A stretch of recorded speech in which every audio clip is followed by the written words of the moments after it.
Pinuna ng Malacanang ang ilang benepisyaryo ng tupad na umano'y nagpapakuha lamang ng litrato o video, habang kunwari ay naglilinis, sa halip na aktual na gawin ang ipinagkatiwalang trabaho.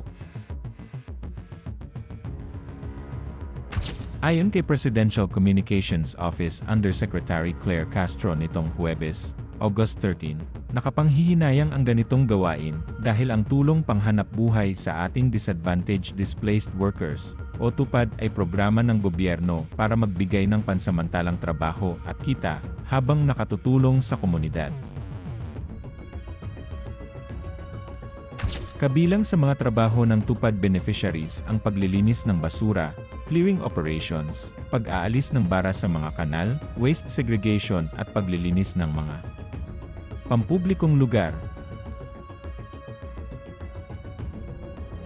Ngunit ayon sa Malacanang, may ilang insidente kung saan nagpapakuha lamang umano ng larawan ang mga benepisyaryo para magmukhang may ginagawa sila.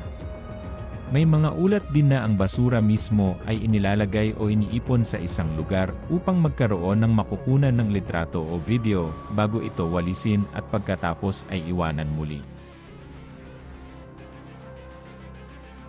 Binigyang diin ni Castro na hindi ginawa ang tupad para lamang sa photo opportunity o paggawa ng content. Ang mga benepisyaryo ay binibigyan ng pagkakataong kumita habang nagsasagawa ng mga gawaing may tunay na pakinabang sa kanilang komunidad. Kaya naman inaasahan ng pamahalaan na gagampanan nila ng maayos ang kanilang mga tungkulin kapalit ng tulong at sahod na kanilang natatanggap. Lalong naging mahalaga ang paglilinis at clearing operations dahil sa problema sa basura at pagbaha sa Metro Manila.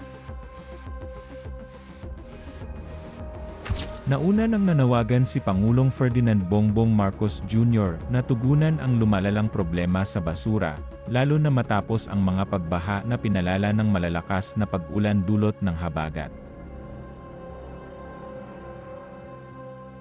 Sa ilalim ng tupad, nagbibigay ang Department of Labor and Employment ng emergency employment sa mga disadvantaged, displaced, underemployed at seasonal workers. Layunin nitong magbigay ng pansamantalang pagkakakitaan habang may isinasagawang community-based projects. Dahil dito, umaasa ang Malacanang na magiging responsable ang lahat ng benepisyaryo at hindi gagamitin ang programa para sa pagpapanggap o paggawa ng peking cleanup photos at videos. Ang perang mula sa gobyerno ay dapat tumbasan ng tunay na trabaho at serbisyong makatutulong sa komunidad.